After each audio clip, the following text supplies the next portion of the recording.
All right, we're going deep. Brandon Angelo, Matt Waldman, and we're gonna go deep on the Eagles. What's going on with them? What's the next step for the Bears offense? Adonai Mitchell, was it a coming out party for him with the Jets? Ashton Ginty, what's going on there? And then, of course, we're going to talk a little bit about Kyle Williams, maybe his prospects moving forward.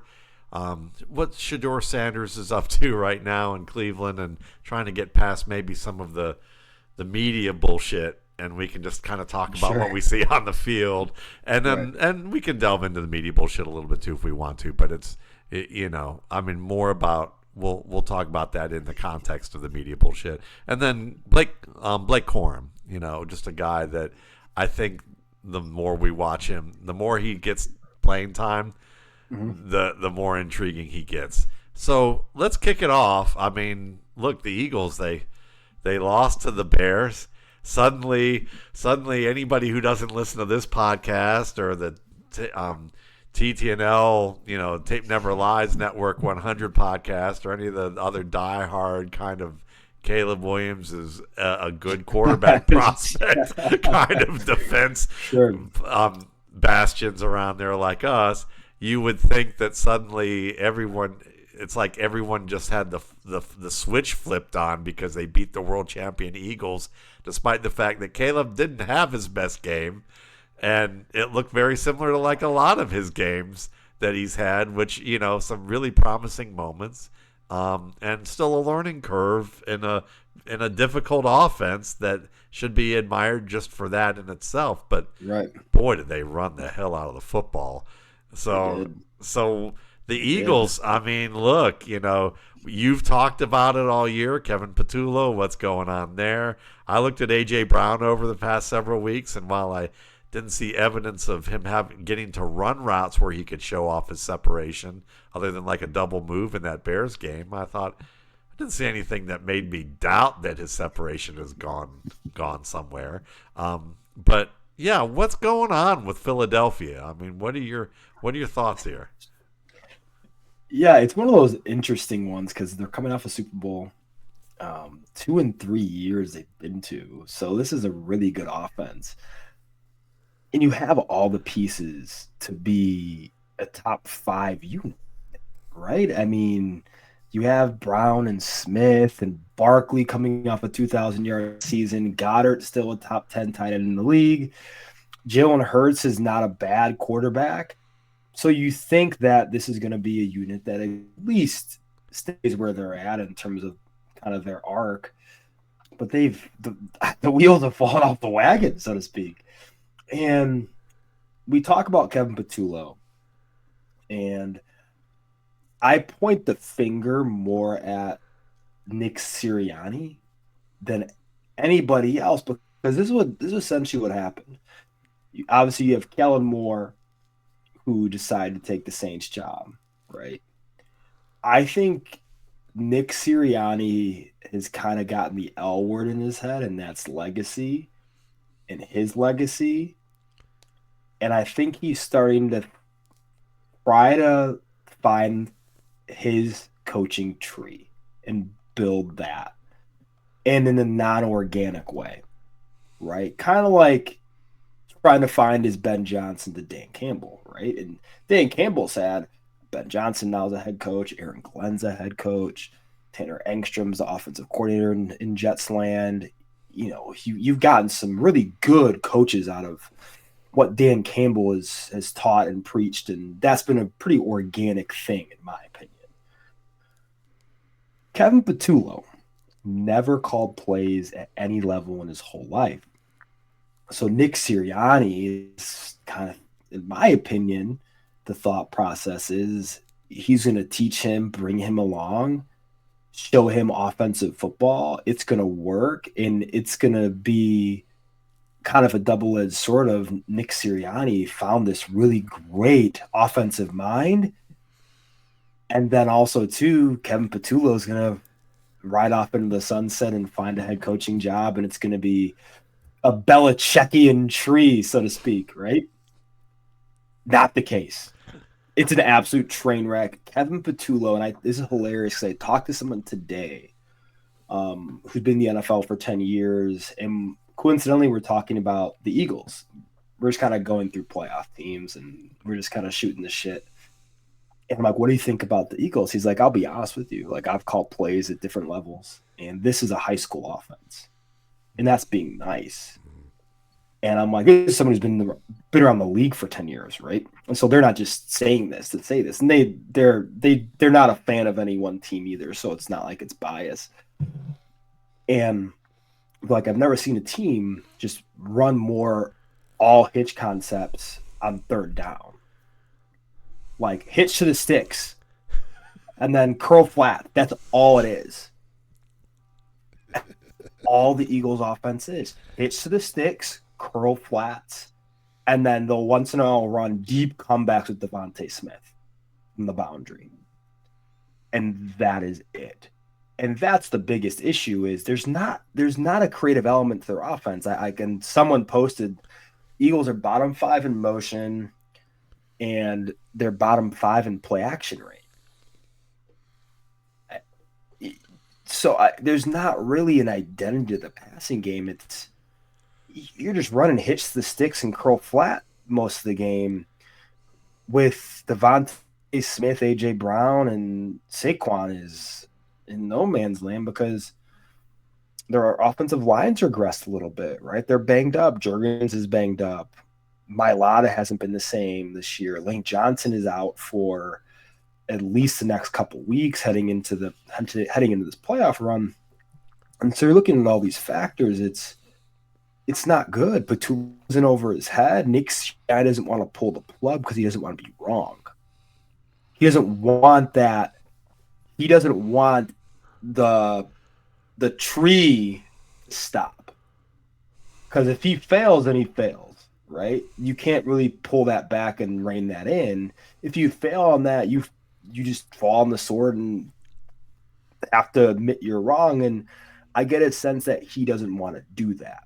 He wants to try and right the ship and create the good narrative of, hey, look, Kevin can call plays. I taught him this, right? And so that's kind of what I see happening. The other facet, and we've talked about it a bit, is A.J. Brown, has he taken a step back?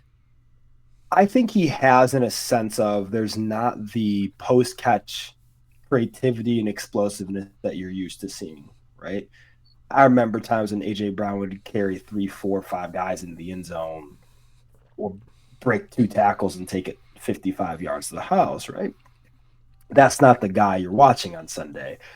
That doesn't mean he's not a productive player. I think he's as good at the catch point as any receiver in the league still. Makes great adjustments to the ball, but they're not really relying on his strengths very much. They're not relying on Devontae Smith's strengths, the route runner, either. So that's kind of the difficult part is like the best part of A.J. Brown's game now, albeit a little bit more seasoned, which is not a bad thing. He's a veteran. He's getting older, right? He's closer to 30.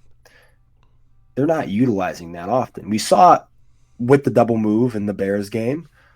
Awesome. Do more of that, right? And then Jalen Hurts had a 13-yard run or 23-yard run on a QB draw from empty. Didn't come back to that the rest of the game. And those are the things I think the Eagles, when I watched them with Kellen Moore, when they were in empty, they were impossible to stop. Because they put Devontae in the slot. He could run the option route better than anybody else in the league. You put A.J. Brown in a delayed crosser underneath or motion him and bring him across the field. And you have so many different options, right? But now there's really there's just kind of this glaring cloud of just absolute mud. I feel like it doesn't make any sense. So that's a great analysis. And I would follow up with the A.J. Brown thing and say, could you make the argument that if opposing defenses know they're running all hitches, then how, doesn't that kind of mitigate any impact that Brown might have after the catch? If defenses know, we know what they're going to run, we know what the route is, and we're just going to play. We're going to be able to play in position and rally to the ball in a different way than we would if we're a little bit surprised by what's going on. Or at least, or also, you're catching the ball facing the quarterback. You're not catching the ball in the run. You're not catching the ball with momentum.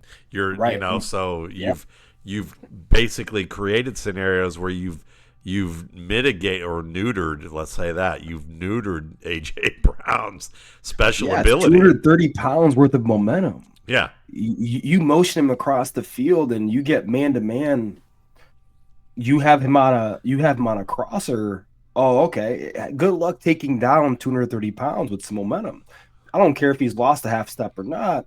That's not an easy ask for a defensive back, but they're not doing any of that. yeah. Which is the issue. And, CJ Gardner-Johnson, they had him on a post-game show after the game, and he's quite the character. But they're like, was their offense predictable? And he nodded and laughed. Because it is. Yeah. Like, if we can see it, like if people who have had experience at the NFL level are like, this is a high school offense, it's curl flats and hitch the sticks, then what are the adjustments that are being made? And this is as must win as it possibly can be against the Chargers on Monday night. But it's like, this shouldn't be that way. Like, this is Jalen Hurts he hasn't had a consecutive offensive coordinator for his whole career, college or pro. Like, you pay him $50 million. Holy cow. Like, you're not going to give some sort of continuity from an offensive standpoint with how good of a group that is. It just absolutely drives me bonkers. And you're still 8-4. Bingo. Crazy. I mean, I remember the last offense I heard that was a high school offense, though I think there were quite a few that we could probably put in between this year and this past time, because I think that last year's Bears was worse than a high school offense. At least high school offense was organized. But when Todd Gurley called Jeff Fisher's offense before Sean McVay took over as a high school offense, that was another example of that. But that's the thing. They're a high school offense, and they have all-world players. And that tells you what should be more important, scheme or talent. To me, talent is 8-4. The scheme, or the talent might be, you might even say the talent's 8-0, the scheme's 0-4. That's correct. 100%. And the thing is, when you get to the playoffs, if that scheme's going to be 0-1 real quick. That's right. And that's the thing that's going to be tough is it's not just that if you're playing a good defense, right? It's more so if you're not giving your defense enough rest. Like if the time of possession is 80-20 or 75-25, oof, that's not winning football. Like that's not good. Like you can't win that way. They have their average scoring margin this year is 1.8 points per game. 1.8 point. That's 14th overall. If we did last year, let me just look it up. I'm looking at using AI, so we'll see if they're right. Yeah, sure. But their differential was 9.41 points per game last year.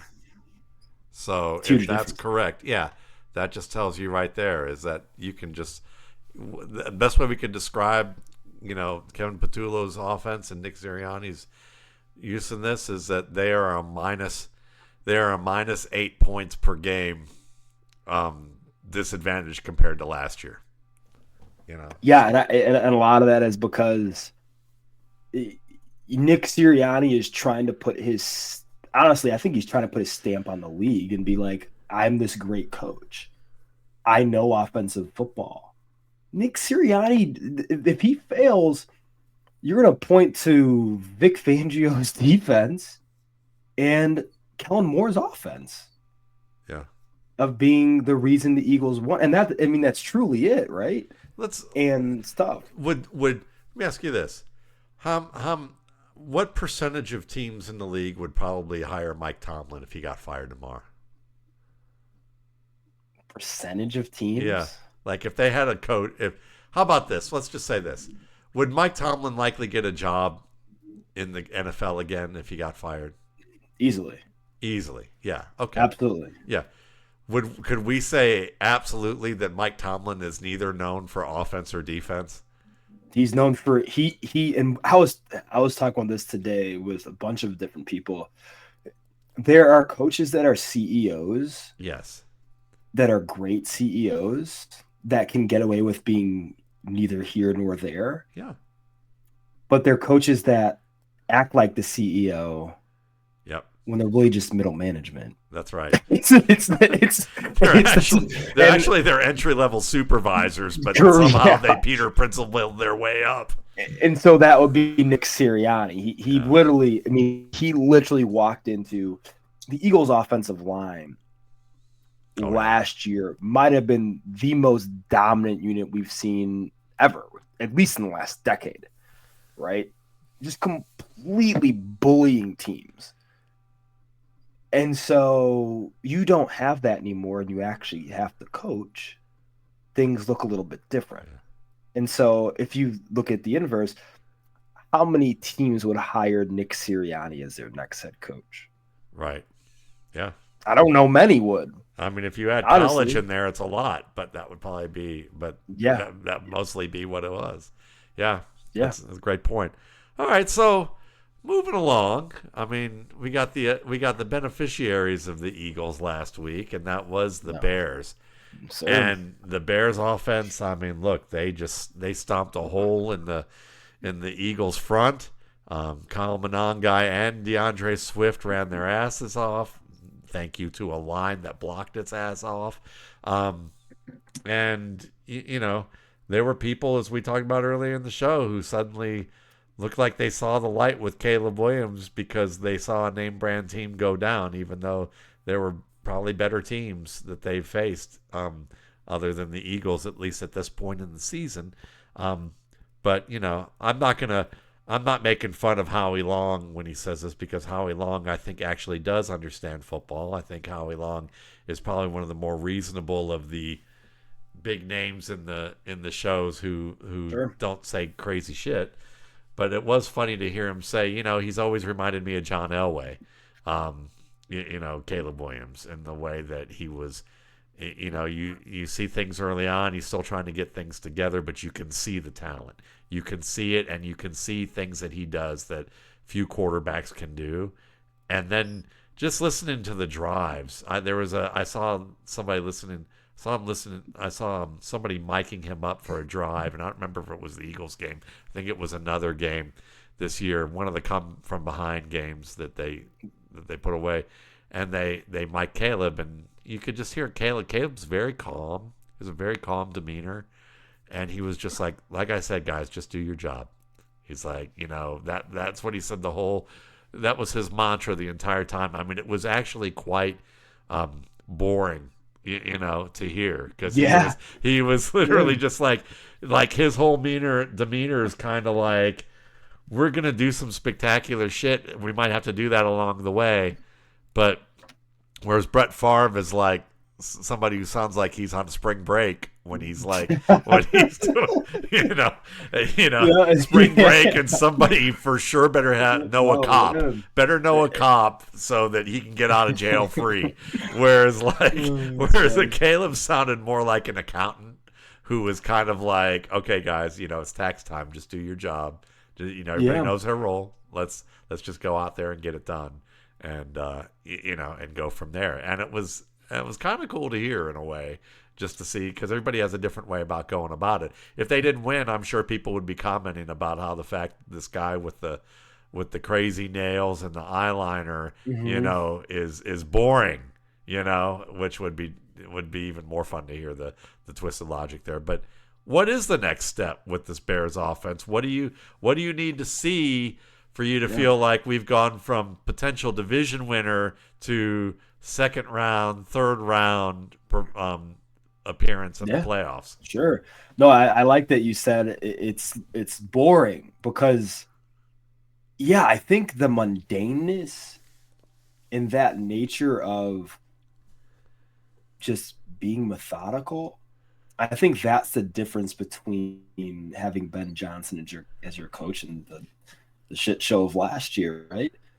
And just teaching Caleb how to play quarterback and just manage the game. We think game manager is such a bad label, but no, Caleb is managing the game down and distance, time of possession, checking out of plays. Ben Johnson said this, and I listened to a lot of the press conferences.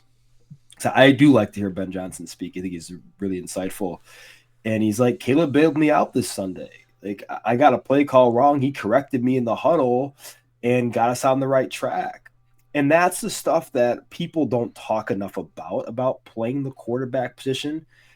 Can they be an orchestrator? Can they be the conductor of the system? And that's what we're seeing Caleb Williams become, and that's what is needed for him to play at a high level. I don't care about the completion percentage. I don't give a shit about any of the box score stats. I like to watch how he's operating in and out of the huddle.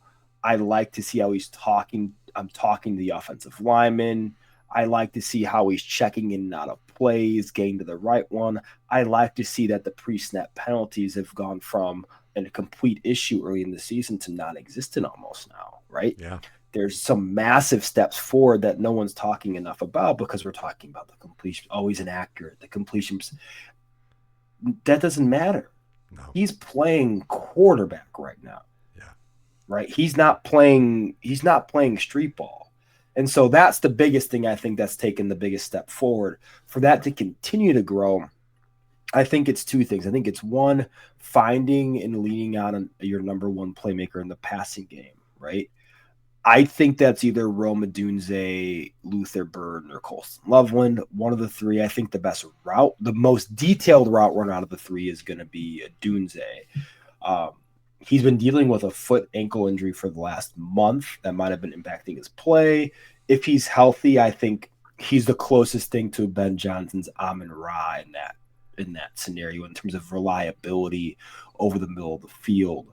Loveland and Burden are great secondary and ancillary pieces, awesome playmakers in their own right. DJ Moore, I can't stand watching him anymore on the field. I mean, just apps. It's bad.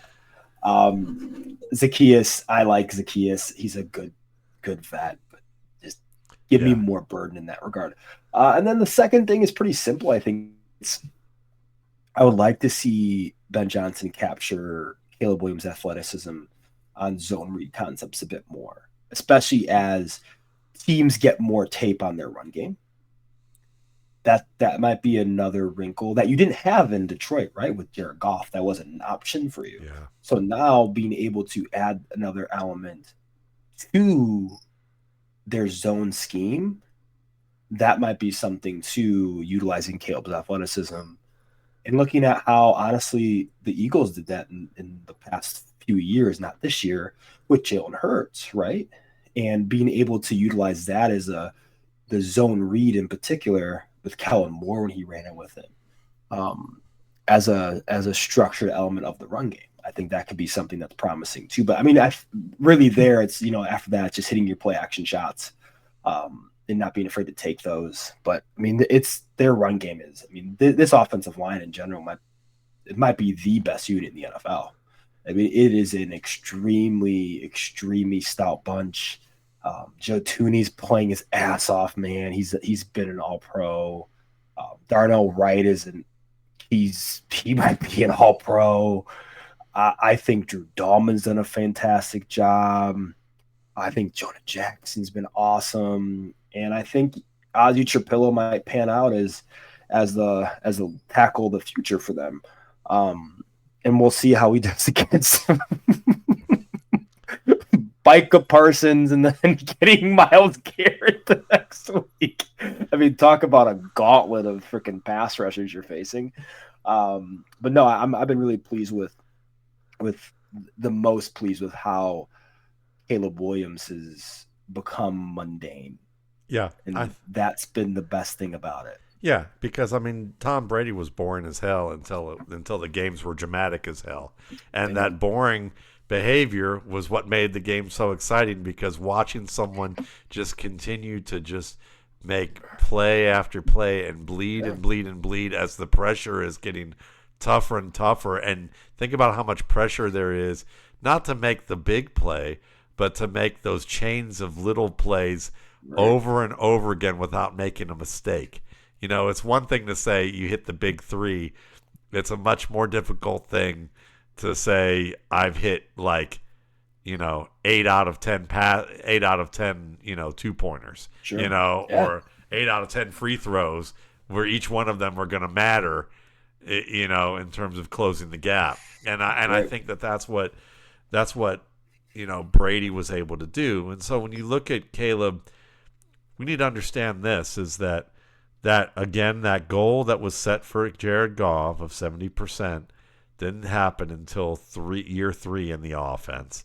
It's not going to happen in year 1 in the offense for a guy in Caleb Williams who, like Goff, played in a air raid offense in college and now is converting over from air raid to shit show to most complex offense in the league. Jared Goff at least went from air raid to shit show to training wheels for a few years with Sean McVay in the headset to then going to Ben Johnson's offense in year 5, year 6 of his career. So what we're seeing from Caleb Williams, it may not look that way to the average fan, but it's quite remarkable what he's doing. And the fact that Ben Johnson is doing is quite remarkable because instead of yes, he's putting his stamp on the league with his offenses, but Ben Johnson also was wise enough to go, I want the guy who, when things break, can save my ass with his ability. And all I've got to do is teach him how to run the playbook, and then when we get off-roading, he can be the off-road guy. When someone else makes a mistake, if our tackle misses his assignment, that's why people I remember it was when it was between them and Jacksonville and Vegas, essentially, I believe, to land Ben Johnson. It was well, why would you not choose Trevor Lawrence over Caleb Williams? I'm I'll be honest, man. Trevor Lawrence isn't getting you out of many situations. No. if you getting, it's third. If there's a mudslide on the highway, Caleb Williams is probably gonna be able to skip over the mudslide, right? Yeah, and it's proven. His passer rating on third down is 5th in the league. Yes, it's 106. It's ridiculous how. In those situations, he's been lights out in the fourth quarter of games. This is a crazy stat. Joe Burrow has one fourth quarter comeback when he's trailing in the final 8 minutes. If he's trailing in the final 8 minutes, he's had one in his whole career. Caleb Williams in 2 years has 7. Yeah, 5 just this year. So you want a quarterback that can put the Superman cape on and do it with consistency. Yeah, and that is kind of what we're seeing with Caleb Williams. He can do that in a multitude of ways, right? And so that's why I think the Ben Johnson marriage, I know some were apprehensive about that working. That is what he wanted. He knows he can clean up everything else. Yeah. That's not a huge deal. But the one thing, the physical talent, that you can't teach that. He knows. I mean, listen, Caleb Williams has been carrying this offense for 2 years. I mean, not this offense, but carrying the Bears personnel called the offense for 2 years. It looked shitty last year, and because we can note all the things that went wrong, and he was young. But what he did last year also, again, I mean, there's a reason why when I wrote in the scouting report there's only one quarterback who could handle the shit show, the worst possible shit show that a number 1 overall pick likely goes to. There's only one in that class, and it's going to be Caleb Williams. He's the only one that could survive that, and he did. I know people will argue with me to death that Drake May had as tough of a situation. He did not. He didn't have a good offensive line. Yes, he didn't have a great coordinator, but at least he understood. At least his coordinator told him where the drops were on those. At least at least he had some level of organization. Even if it wasn't good play calling, it was still at least an organized offense. Sure. This was a disorganized mess. and then you had infighting on top of that.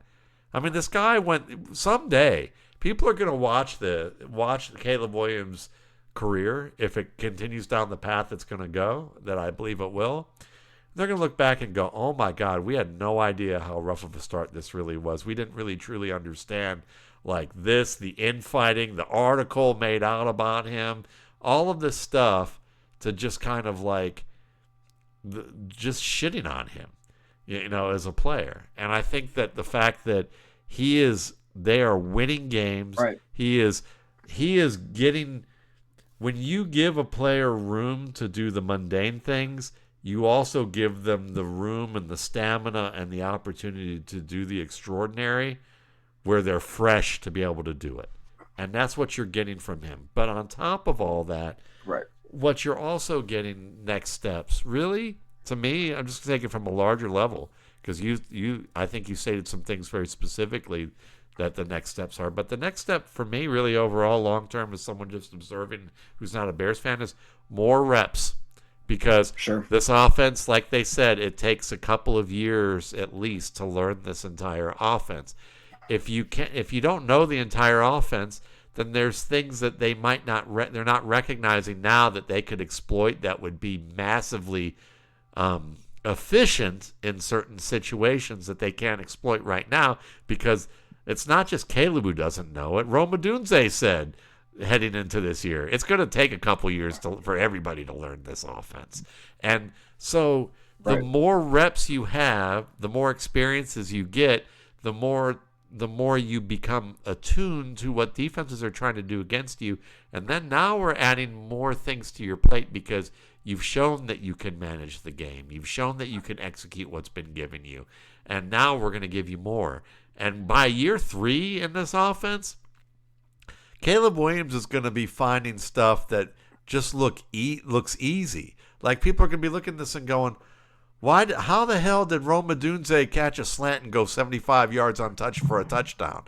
You're going to go, scheme, Well, what was different about it 2 years ago? Because they now recognize what the defense was doing, because now they already know what they're doing. This year, they're learning what they're doing. Next year, they're learning more of what they're doing and some of what defenses try to do to stop it. Year 3, they're going to be like, well, what 3 solutions do we want to go for when we see this particular coverage look? And when the safety comes rolling down here like this in Green Bay, and we've played them 6 times now in the past 3 years, what are we going to do? Oh, we're gonna do this, and he's going to be chasing, for the final 50 yards, and we're going to be laughing our asses off on the sideline as he chases, Rome for a touchdown.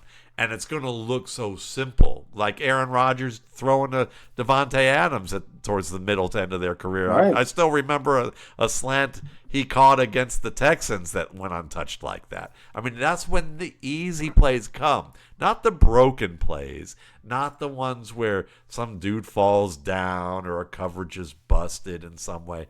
It's when the team plays their coverage straight up, tries to hide it, tries to disguise, or they play it, they try to disguise it, they try to hide it, they try to show you some bullshit to trick you, and everybody on the team goes, yeah, we know what that is, and then they switch to one solution that's so simple, that looks so simple, but they wouldn't have seen it without all the reps and experience. And when we get there, the Chicago Bears might wind up being the best offense in the league.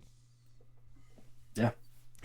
So, all right. So, we talked about reps. One of the guys I want to talk about is Kyle Williams, the Patriots receiver. Yeah. I think he's like the wild card wide receiver prospect for this 2025 class. I didn't have a really high ranking of him, and I talked about this in my gut check article today, but I don't have a real high ranking for him pre-draft from 2025's class, but rankings, I hate rankings. It's about the grade, because there could be 10 guys from the 2027, let's say the 2029 class. Okay, we'll go way far in advance. The 2029 class, there could be 10 guys in the 2029 class where their grades are so low that they wouldn't even be in my top 15 from, like, say, 2025. Sure. And so what does that really matter if their grades are bad but their ranking is good for that year? So that's the thing. So Kyle Williams had a grade of 82.5. on my 100-point scoring scale, which to me is anything over an 80 and you can contribute right away. Doesn't mean you're going to be a star right away or a starter right away, but it means that if the team needs you, you're probably going to fuck up a lot, but you're also going to get enough targets and you're going to show some of your talent. I'm trying to think of a player who might fit in that realm that was an example of that and then grew their game. But there's probably a good number of examples of guys, but I'd have to look it up. But Williams to me had the luxury. Stephon Diggs showed he can still play. He may not be a true number one anymore, but he showed that he can still play in the role they gave him. Kayshon Boutte's shown that he can be a starter for this team and that there's some promise for him, even though for the life of me, the fact he's a split end just makes me laugh. And then you've got Demario Douglas, who all the beat writers thought this guy was going to be the target leader. But it turns out that Drake May's pretty good at throwing the ball downfield, and his receivers are making plays. So why the hell do you need to keep throwing these little short passes to Douglas, who's actually caught some big plays himself down the field? Yeah. And then you also got Hunter Henry, who is maybe the most reliable receiver that they have, in this mix. So everything's going really well. But Hunter Henry, they have an out for him at the end of this year. Stephon Diggs, they have an out for him at the end of this year. Mac Hollins, who's like kind of a locker room stalwart for any team. The receivers love him. Bills fans are still mad that some of the Bills receivers still mad that he's gone. He's gotten out at the end of this year. So it's very possible that these guys are going to be gone. At least one, if not two or three of them are going to be gone next year. I would say Diggs is probably the most likely possibility.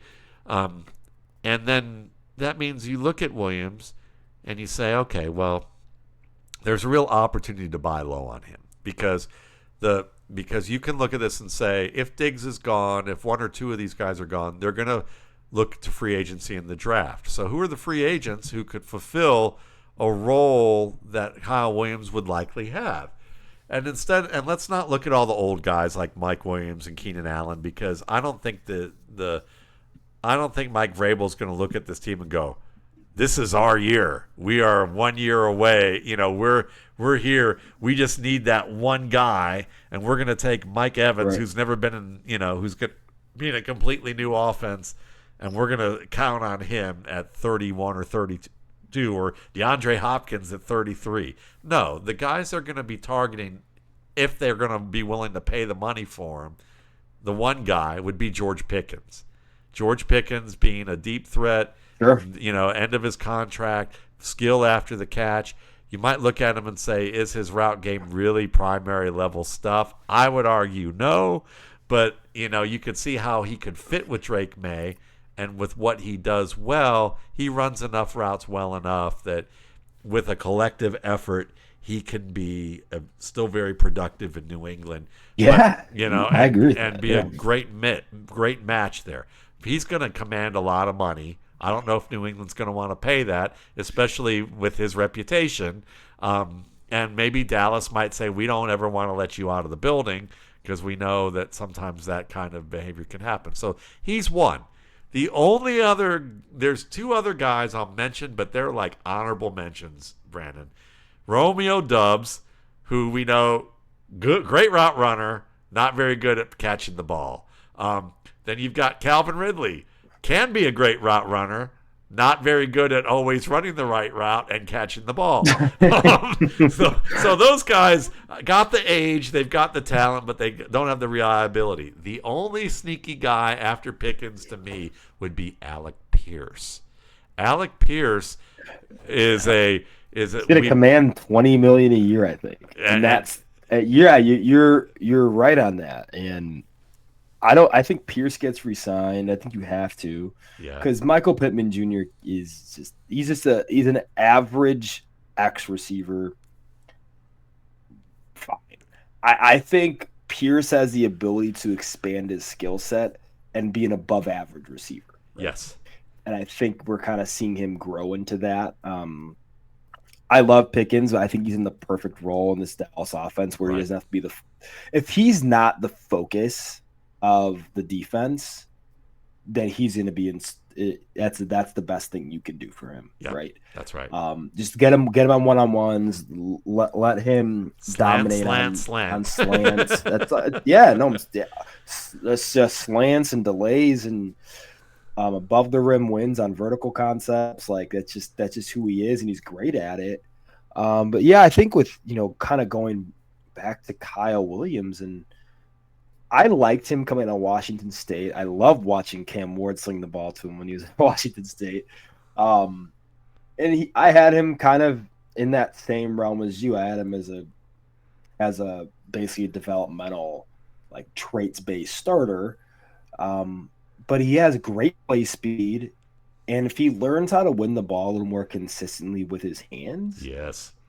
then he could be a starting caliber receiver. Like he has great traits to the line of scrimmage. He's going to be kind of that X factor for them, I think, against good team. They haven't really played anybody. That's a huge thing too with New England.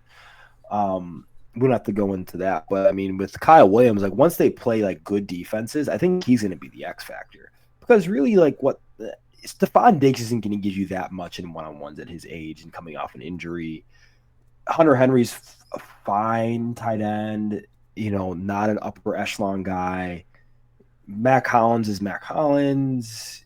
Demario Douglas is okay. Booty is relegated to a couple routes, and he's been impactful, good, but he's also been a little banged up. So I think Kyle Williams offers you kind of the ability to take the next step into being a legitimate playmaker as we get to 26. Like I would love to see him in an expanded role late in the year here, always make this playoff push. I mean, they're going to be probably the 1 or 2 seed because you're going to need a guy to step up and be a playmaker in the playoffs. And I think he's one that can do that and then carry that over to 26. Yeah, and I think the thing is like for me, I can after watching his tape this year, it's not like he's had voluminous tape, okay? But when you watch the plays where they featured him, they either found him one-on-one, split alone against a defender that they felt like he could win vertically, and he did. We saw that against the Giants this week.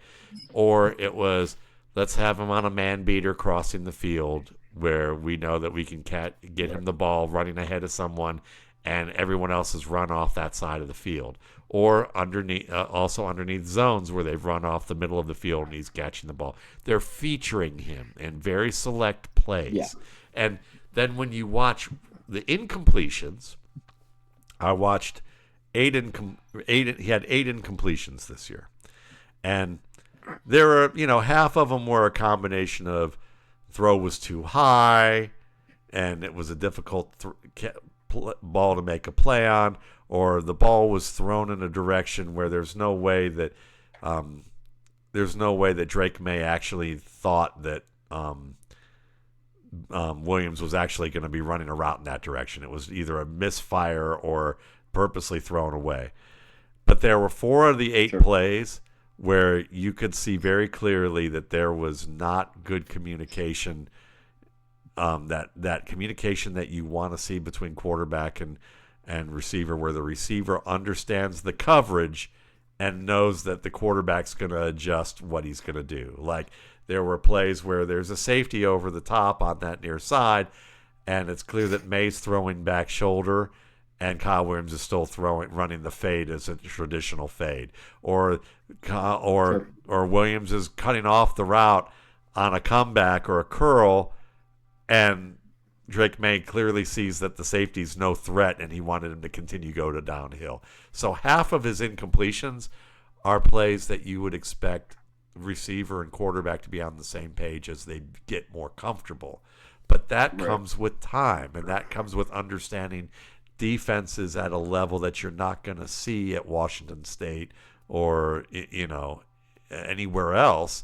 It's going to accept the pros. So I think next year is that big thing. I think if he does something in the playoffs this year, they're going to figure out ways to scheme him open. He's going to get schemed open, or they're going to luck out with we got the look we wanted. Let's run the Right. let's run the go to Kyle. Let's run the over route to Kyle against man here. That we got our look. This should be a big play. That may happen, and it seems like that happens every 3 or 4 weeks with him, and you could see maybe that happens in the first week of the playoffs, and then maybe they can scheme more for him. But my suggestion to people is this: very doubtful the 2 free agents we mentioned, Pickens and Pierce, are going anywhere. It's very doubtful that the Patriots are going to be talking about the old men, the elder statesmen of the wide receiver group, and saying, let's sign one of them, except maybe as a hedge in case they decide to get rid of Diggs, decide to get rid of Hollins, and they're not sure that the receiver they want to pick in the draft is going to be available to them. Either because they have other priorities, and they do have other priorities they should be considering to continue to build this team, that may preclude them from taking a receiver on day 1 or day 2. So if there's so my recommendation to folks is the best way to get the most out of Kyle Williams is to buy low. And if you're going to buy low on him, hope to a degree that he does not go off in the playoffs in any way, and it's just kind of quiet, and then try to land him between now and when we hear what they do with Diggs, or between now and when the articles start coming out from Patriots beats writers going, what if we could get George Pickens? What if we could get Alec Pierce? What if we could get Calvin Ridley? Because those are the names, probably Ridley and Pickens mostly.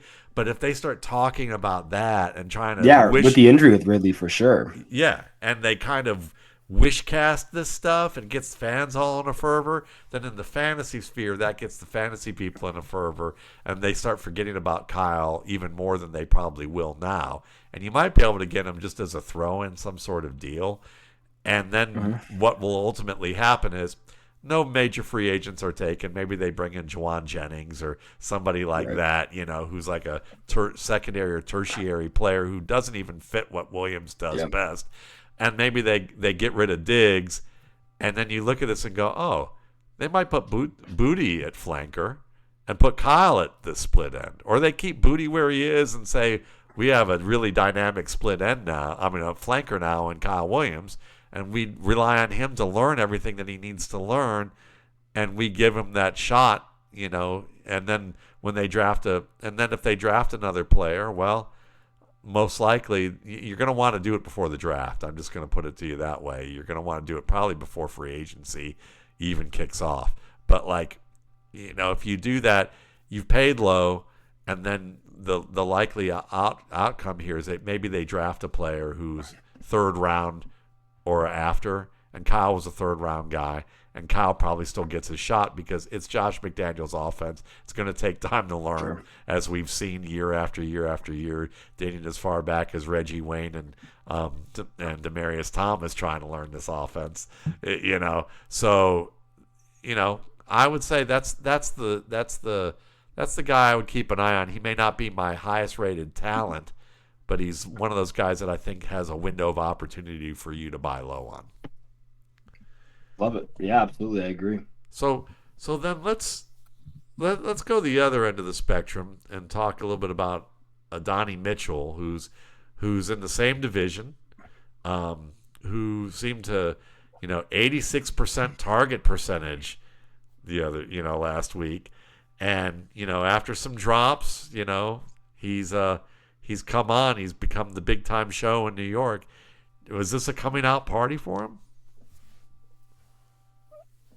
Sure, in a sense, I think with Mitchell, it's never been a talent thing, and I remember him going back to Texas. It's like he was probably ever since I've been doing this, he's single-handedly the most frustrating player to evaluate ever, because there's some plays he would make. I'm like, oh my gosh, this is a freaking early 1st-round receiver, and then others where he plays like a UDFA, and we saw that in Indianapolis, right? And with frequency, both of those things. And on one play we saw it in particular where we saw the early first round talent and then the UTFA show up.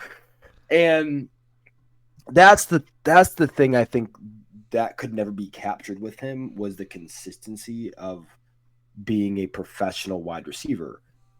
If that can be captured in New York, if Engstrand and Glenn really get through to him, kind of how that staff with Ben Johnson and Antoine Randall got through to Jameson Williams, right? Where JMO was kind of seen as an afterthought, troubled child, so to speak, of the room and blossomed into a pretty dang good second option in a good offense, right? And I think that could be the trajectory for Mitchell, where there's a lot to clean up off the field in terms of the maturation of the player. He's really young when he came into the league. And now, if he kind of gets that second chance in New York, I think he could do really well, and especially as a complementary option to Garrett Wilson when he returns.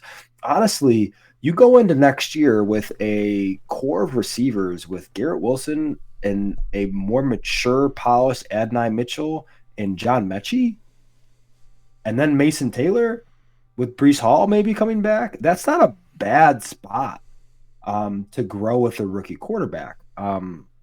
But I think, in general, Mitchell's ascension here into becoming a true professional wide receiver, I think we've kind of seen that begin.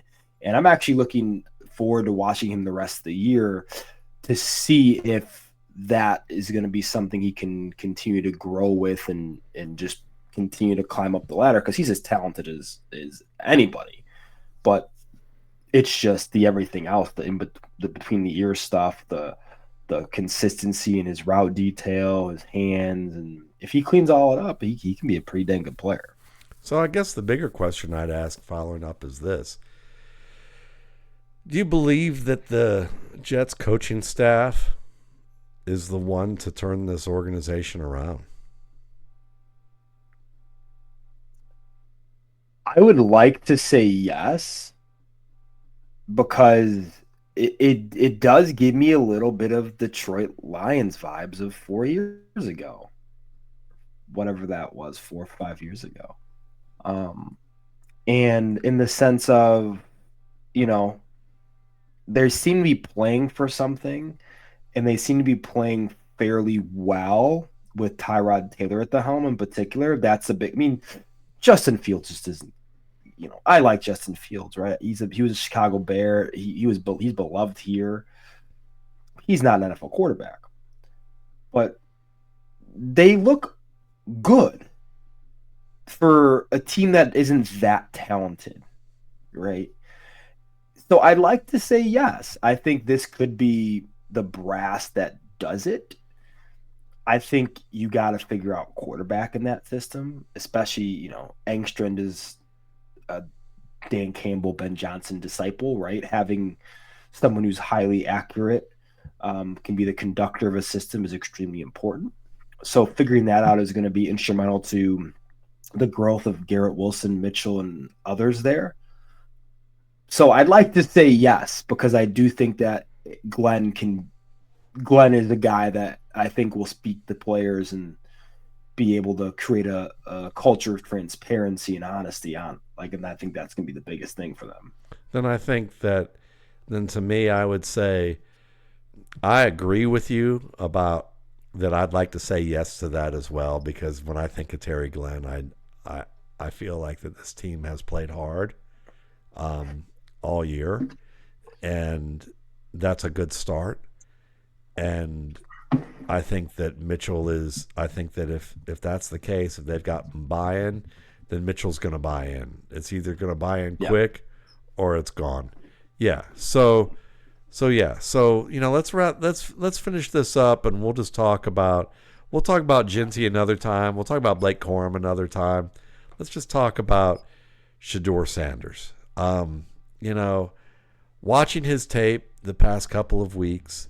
We can talk about the tape. I certainly will have my thoughts on that. But also we have to consider the context. He really didn't get any reps that were meaningful to get you prepared for a ball game until 2 weeks ago. So what exactly are you going to expect from this guy? So what's fair? What is fair to expect from Shedeur Sanders based on what you've seen of him thus far? Yeah, I'll be honest. Like when he came out of Colorado, and I wrote this on the site, and we talked about it probably too. Like I thought Shedeur Sanders is a bridge type quarterback, Right. right? I don't think he is a long-term answer for an organization, but thought he could play well enough in spots to garner deeper looks. And I think that's kind of what you're seeing is he's, in my opinion, playing about as well as I could have anticipated him playing with everything going on around him. This is probably the worst receiving core in the NFL. Jerry Jeudy is absolutely horrendous. Cedric Tillman, just a below average X. You're freaking starting Gage Lavardane in some spots. I think he was good. He was literally like one of my bottom 5 graded receivers in last year's draft class. And so it's like, it's just not good. Malachi Corley, who got cut from the Jets, is playing like. There is no way. Your best receiver is Isaiah Bond, for crying out loud. Who didn't get freaking drafted. So this is a bad receiver room. So I think from the standpoint of looking at it of, okay, didn't have a lot of reps coming in. Obviously, Gabriel they thought was going to be potential successor. That didn't pan out. Then you look at Shedeur Sanders and you watch the last couple of games and you're like, you know what? Worth another look. I think the thing is he's earned himself, whether you like him or not, or like his dad or not, that doesn't matter. You look at the play and what, besides what the narrative says, but you look at the circumstance, he's earned himself the last 5 games. Absolutely. To figure out, hey, can he fast track this development so we don't take a quarterback? That's the question. Can he make this a tough decision? Because my thing is this. If he makes it a tough decision, then the decision's already made. You try to grow with him. If you suck again, great. You get whoever the hell is in the 27 class. So it's like, it's kind of a win-win. Like, if you hit on your 5th round quarterback who's a potential starter for you, that saves a lot of room to improve spots that really need to be improved. This is a good defense too. Like that's the thing is like good defense, can run the football. Offensive line needs work, right? They need some help there. They need to revamp the receiver room. Freaking Harold Fannin Jr. is their best pass catcher. I like Harold Fannin Jr. He's getting the shit kicked out of him every day. Dude, he's getting freaking pounded. He looks like Marion Motley. God. Like, basically like dude. Those old Marion Motley clips. You just put it in black and white and have 44 running, and you're like, oh my God, what is this? Yeah, so, but yeah, I think with what Stefanski's, given him to, like, the last game they played, oh my God, dude, against San Fran, it was 40-mile-an-hour winds. Like I felt like neither team can throw the freaking forward pass for a bit there. He's been good. He's been honestly a little better than I anticipated. Definitely like light years, in my opinion, more watchable than Dylan Gabriel. Agreed. Like Dylan Gabriel looked like he shouldn't even be a backup. Like, not good. He was overwhelmed. Like, overwhelmed. Can't, like, literally. My friend asked me, like, well, like, what does Shadur do better than Dylan Gabriel? I'm like, I haven't seen that much Shadur played in the NFL besides the 2 games. But one thing I can tell you is this. Play action doesn't threaten anybody if there's no threat of the 3rd level being attacked. Yeah. None. Yeah. Dylan Gabriel can't attack the 3rd level. No. Shedeur Sanders, that's been a bright spot, I think, is he's willing to, and he's accurate when he throws it deep. Yeah. That's the thing I think kind of gives him, the trump card over Gabriel. But I mean, man, it's pretty night and day between the two. And it's a low bar. Shot to.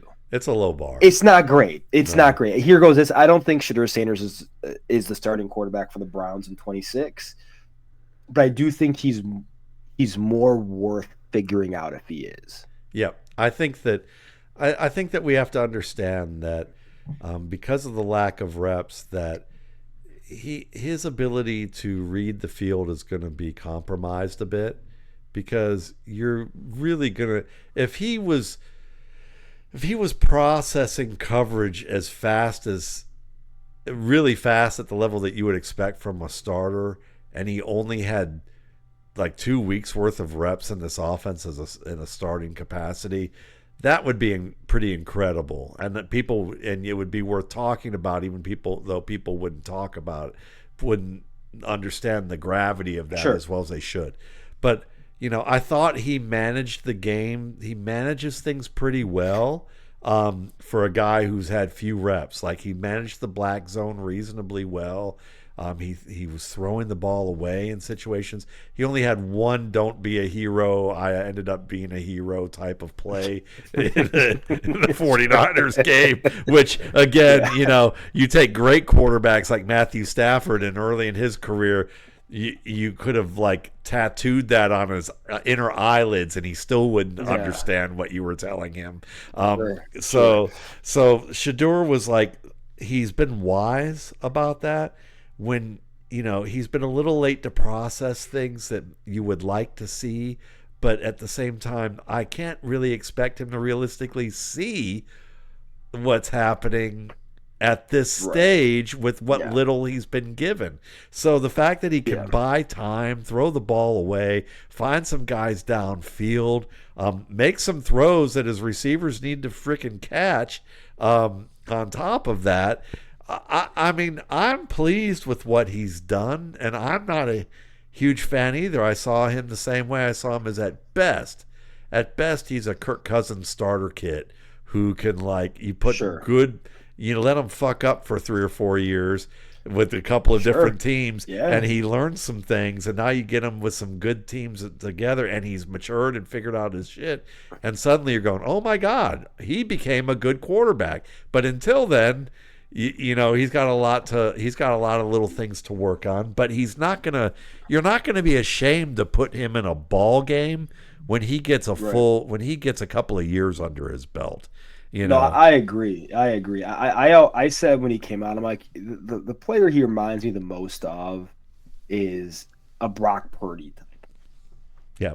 Where you're gonna want to minimize the okay, I can be a hero. Right.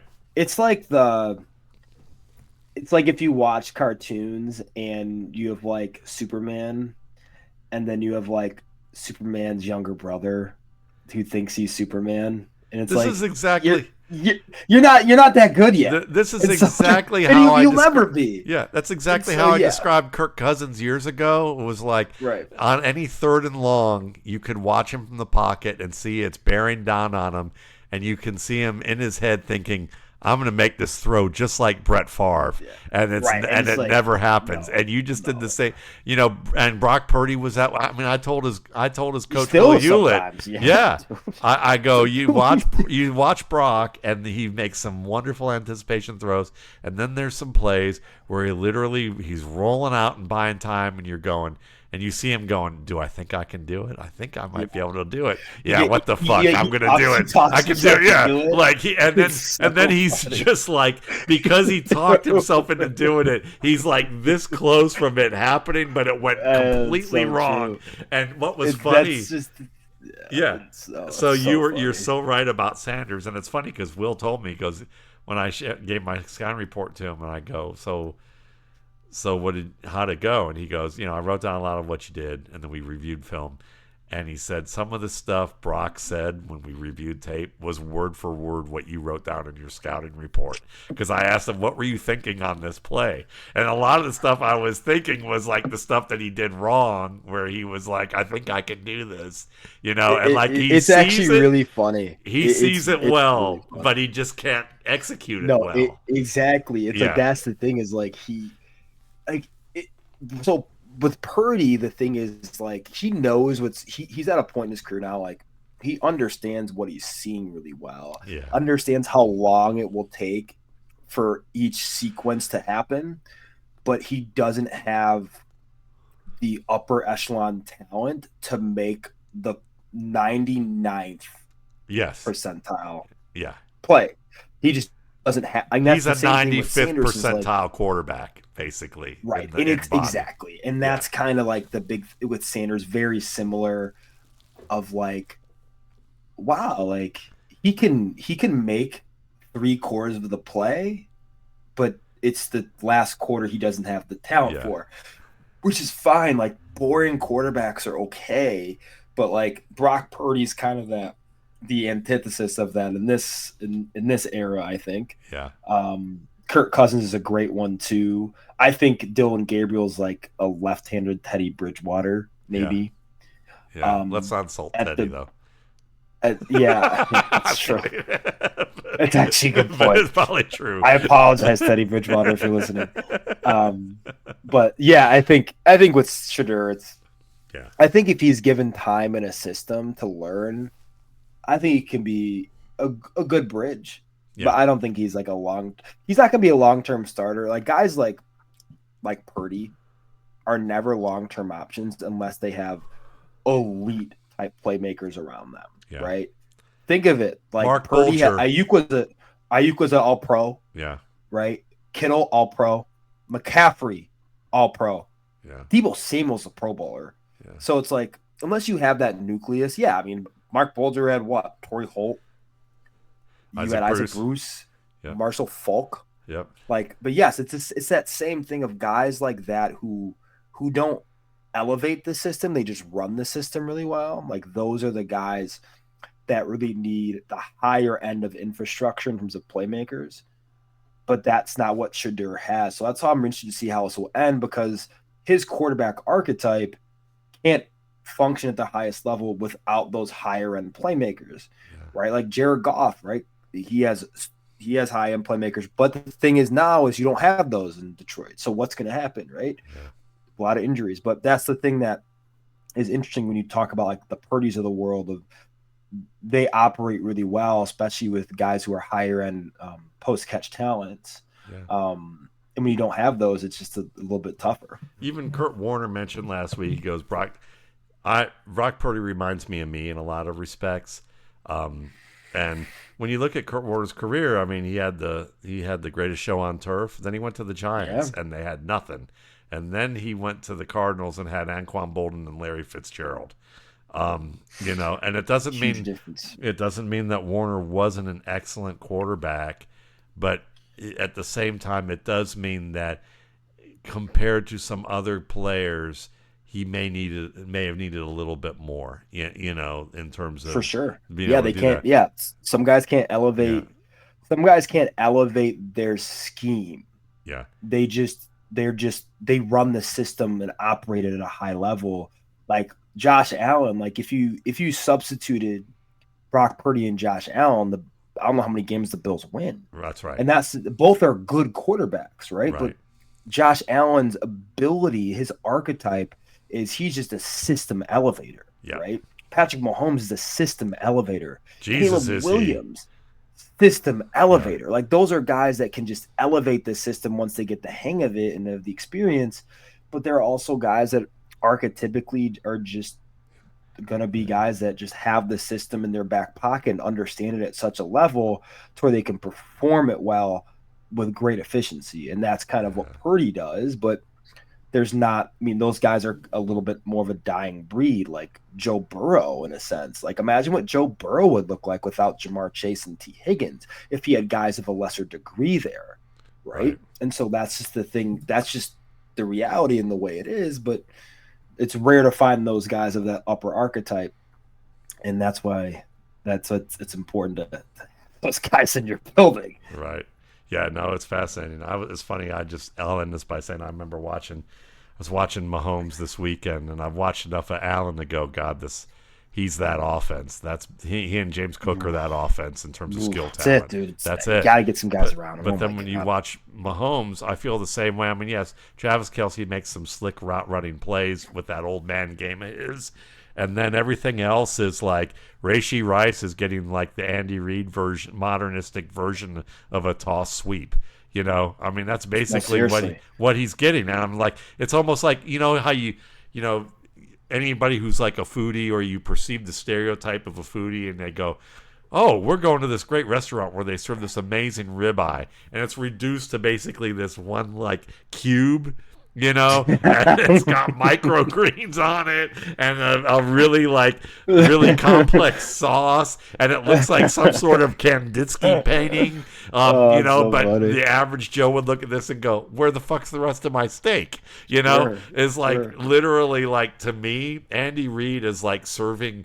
If he was serving ribeyes and ribeyes were toss sweeps, they would be these little throwouts to Rashee Rice with 3 blockers in front. And you're going, yeah, because they can't run the ball. Yeah, like, I mean, Creed Humphrey's unbelievably good, and I'm watching him but I mean, it's not.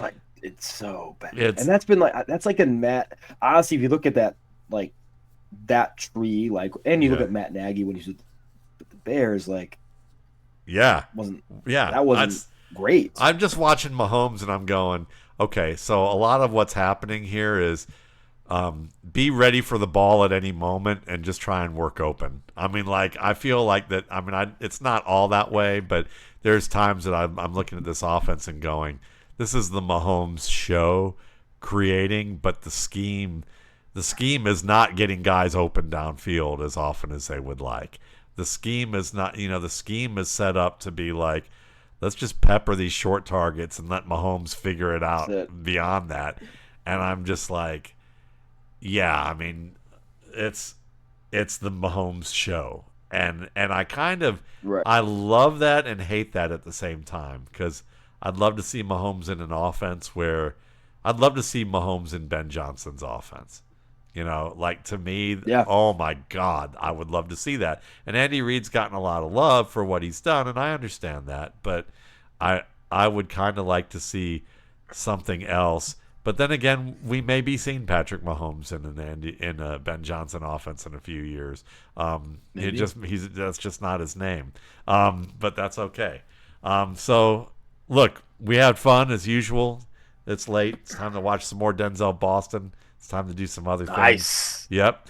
And, the RSP pre-sale, it's available for $19.95 at mattwaldman.com at that price through December 22nd. After that, all you diehards can say, yeah, fuck you. I'm paying the $21.95 price, as I usually do. I much love you and appreciate you for that. You can get that from December 23rd through, when it becomes available April 1st. But yeah, that's available. Definitely check out Brandon's work at Angelo's Analysis. Cool. He does fantastic stuff. You're going to get updates with his newsletter. You got updates on his site. Film study definitely looks at analytical information, and I think a fairly unique look in the space on players. I was having a conversation with one of my editors of the RSP who enjoys this show, and he was talking about today that he likes your outlook because it's a unique outlook that you don't see from a lot of people in this space in terms of from the fantasy point, and certainly we value it. So thanks again, everybody. Hope you have a good weekend and good luck in your fantasy playoffs ahead. Yeah, it's about time. It's about time.